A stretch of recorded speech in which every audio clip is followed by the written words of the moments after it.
বৌমা বেশি বেশি করে খাও, আমার কিন্তু কোনো কিছুর অভাব নাই, আমার কিন্তু স্বাস্থ্যবান নাতি লাগবে, নাতিই লাগবে।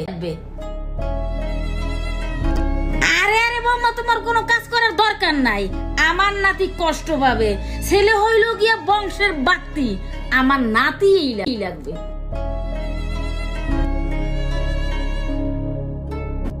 বৌমা বেশি বেশি করে ক্রিম নাখো, আমার কিন্তু ফর্সা নাতি লাগবে, নাতিই লাগবে কিন্তু। কিন্তু মা, আমি যদি পুত্র সন্তান জন্ম না দিয়ে একটা কন্যা সন্তান জন্ম দিই, তাহলে কি আমি খুব বড় পাপ করে ফেলবো?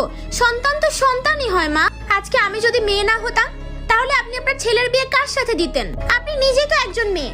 আজকে আপনি যদি মেয়ে না হতেন, তাহলে আপনার ছেলের মা কে হতো বলেন তো মা? প্রতিনিয়ত আপনি আমার উপর যেভাবে মানসিক অত্যাচার করছেন, একটু নিজেকে প্রশ্ন করুন তো মা, আপনি ঠিক করছেন নাকি ভুল করছেন?